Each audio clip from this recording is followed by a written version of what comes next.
नमस्कार साथियों, मैं राजकुमार यादव पेश हूँ आपके बीच शिक्षा जगत व अन्य विभाग की खबरों के साथ जो हमें सोशल मीडिया के अंतर्गत प्राप्त हो रही हैं।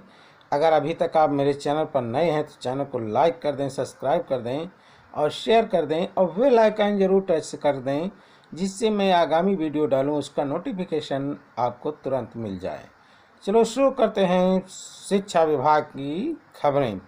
पहली खबर जो हमें सोशल मीडिया के माध्यम से मिल रही है वो है यूपी टीईटी का रिजल्ट 25 के बाद। उत्तर प्रदेश शिक्षक पात्रता परीक्षा यूपी टीईटी 2021 का परिणाम 25 मार्च के बाद किसी भी दिन जारी हो सकता है। परीक्षा पिछली सरकार के कार्यकाल में आयोजित की गई थी, लेकिन परिणाम जारी करने में देरी हो गई। अब यूपी में नई सरकार के गठन का इंतजार किया जा रहा है। सरकार के गठन के साथ ही परीक्षार्थियों का इंतजाम जो है ख़त्म होगा।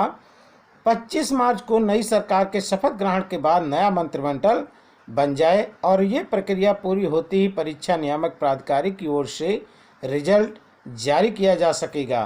परीक्षा नियामक प्राधिकारी कार्यालय ने अब तक परीक्षा के अंतिम उत्तर कुंजी भी जारी नहीं की है। तकरीबन 18 लाख परीक्षार्थियों को परिणाम और अंतिम उत्तर कुंजी का इंतजार है। अगली खबर जो हमें मिल रही वो है परिषदीय विद्यालयों के परीक्षा की समय सारणी जारी हो गई है।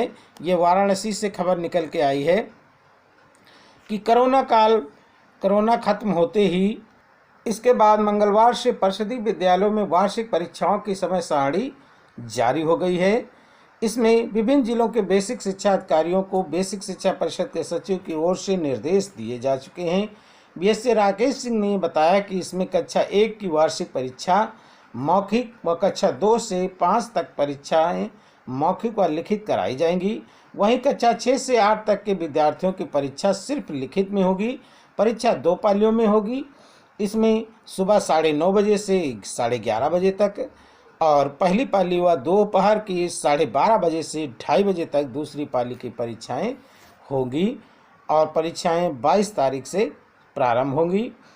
अगली खबर जो हमें मिल रही है सोशल मीडिया के अंतर्गत वो है शिक्षा और प्रधानाध्यापक के पदों पर भर्ती महीनों से अटकी। शिक्षा निदेशालय और परीक्षा नियामक प्राधिकारी कार्यालय के बीच घनचक्कर बने अभ्यर्थी।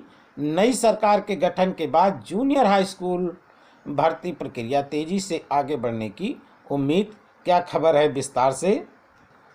प्रदेश सरकार ने जूनियर हाई स्कूलों में सहायक अध्यापक और प्रधानाध्यापक भर्ती प्रक्रिया महीनों से अटकी पड़ी है। पिछले साल नवंबर में परीक्षा परिणाम जारी होने के बाद प्रक्रिया आगे नहीं बढ़ी है। कई बार अभ्यर्थियों ने शिक्षा निदेशालय और सचिव परीक्षा नियामक प्राधिकारी कार्यालय में प्रदर्शन कर भर्ती प्रक्रिया आगे बढ़ाने की मांग भी की थी, लेकिन कोई सुनवाई नहीं हुई। अभ्यर्थियों को उम्मीद है कि नई सरकार के गठन के बाद भर्ती प्रक्रिया आगे बढ़ेगी। अभ्यर्थियों ने तय किया है कि अगर भर्ती प्रक्रिया शीघ्र आगे नहीं बढ़ाई गई तो एक बार वो फिर से आंदोलन शुरू करेंगे।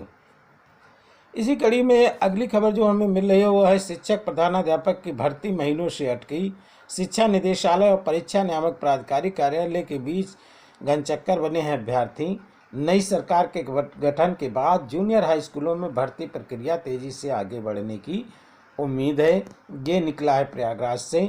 और अगली खबर जो मिल रही है कि परीक्षाओं में भरा होगा मार्च महीने का आखिरी सप्ताह।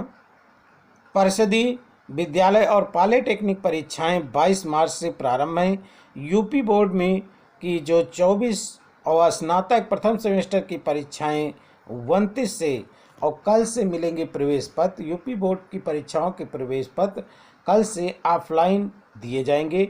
हाई स्कूल और इंटर परीक्षार्थियों के प्रवेश पत्र आ चुके हैं। 21 मार्च से छात्र छात्राएं अपने स्कूल से प्राप्त कर सकते हैं। DIOS डॉक्टर अमरकांत सिंह ने बताया कि जुबली इंटर कॉलेज में प्रवेश पत्र पहुंच चुके हैं। विद्यालय प्रबंधन को प्रवेश पत्र सौंपे जा रहे हैं। 21 मार्च से विद्यालय में प्रवेश पत्र वितरित किए जाएंगे और होली की छुट्टियां खत्म होने के साथ ही 5 लाख छात्र छात्राओं को परीक्षा में शामिल होना है। 22 मार्च से परीक्षाओं का दौर शुरू हो जाएगा। अप्रैल अंत तक परीक्षाएं होनी है। Polytechnic, UP board high school और इंटर के साथ ही लखनऊ विश्वविद्यालय स्नातक की स्तर की परीक्षाएं 29 से शुरू हो रही हैं।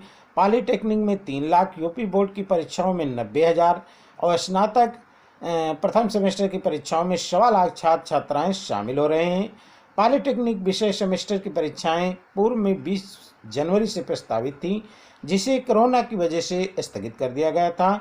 अब 22 मार्च से अप्रैल तक परीक्षाएं होंगी, जिसमें प्रदेश भर के 1440 पॉलिटेक्निक संस्थाओं के 3 लाख छात्र छात्राएं शामिल होंगे।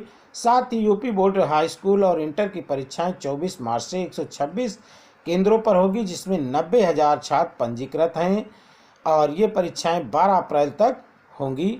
यूपी बोर्ड परीक्षा शुरू होने के 4 दिन बाद से ही लखनऊ विश्वविद्यालय स्नातक प्रथम सेमेस्टर की परीक्षाएं शुरू हो जाएंगी, जिसमें लखनऊ के साथ ही हरदोई, सीतापुर, लखीमपुर और रायबरेली में विश्वविद्यालय से संबद्ध कॉलेजों के 1.25 लाख छात्र परीक्षा में शामिल होंगे। परिषदीय विद्यालयों में वार्षिक परीक्षाएं भी 22 मार्च से शुरू होकर के 27 मार्च तक होंगी। स्नातक पहले सेमेस्टर की परीक्षा 21 परीक्षा केंद्रों पर होगी।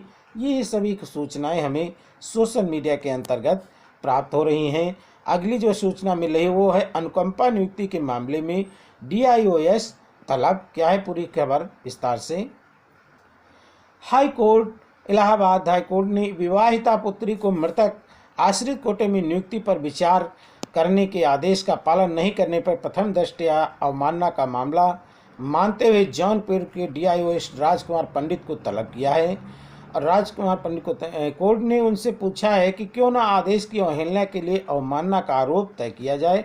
कोर्ट ने उन्हें आदेश दिया है और कहा है कि अनुपालन होने पर उन्हें उपस्थित होने की आवश्यकता नहीं है, वो केवल अनुपालन हलफनामा दाखिल कर सकते हैं। ये आदेश न्यायमूर्ति शरद श्रीवास्तव ने अंकिता श्रीवास्तव की जनहित याचिका पर अधिवक्ता घनश्याम मौर्य को सुन करके दिया है।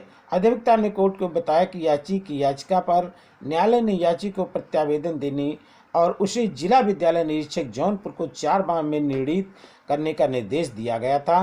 कोर्ट ने कहा कि बिमला श्रीवास्तव केस के फैसले के आलोक में याची की अर्जी विवाहिता पुत्री होने के कारण निरस्त न की जाए। आरोप है कि जानकारी प्राप्त होने के बावजूद आदेश का अनुपालन अब तक नहीं किया गया है, ये मामला है। और अगली खबर मिल रही कि PCS मेंस में शामिल किए जाएं रक्षा अध्ययन समाज कार्य। PCS 2019 की मुख्य परीक्षा से हटाए गए थे दोनों लोकप्रिय विषय। छात्रों का तर्क है समाज एवं राष्ट्र के विकास में इनकी भूमिका महत्वपूर्ण है। और अगली खबर जो हमें राजनीतिक गलियारे से मिल रही है वो है कि लखनऊ के इकाना स्टेडियम में होगा समारोह, मोदी शाह भी आएंगे, योगी के साथ कई मंत्री भी 25 को लेंगे शपथ। योगी सरकार के दूसरे कार्यकाल के लिए शपथ ग्रहण समारोह 25 मार्च को होगा। इस दिन योगी आदित्यनाथ 70,000 से अधिक लोगों की मौजूदगी में मुख्यमंत्री पद की शपथ लेंगे, दूसरी बार शपथ लेंगे। शाम 4 बजे राजधानी के विशाल इकाना स्टेडियम में होने वाले भव्य समारोह में योगी के साथ कई मंत्री भी शामिल होंगे। इस मौके पर प्रधानमंत्री नरेंद्र मोदी सहित अन्य विशिष्ट अतिथि मौजूद रहेंगे। प्रदेश की सत्ता में योगी सरकार के लगातार दूसरी बार आने के साथ ही इतिहास भी बन गया और कई मिथक भी टूटे हैं। यूपी में 37 साल बाद किसी सरकार ने फिर सत्ता में वापसी की है।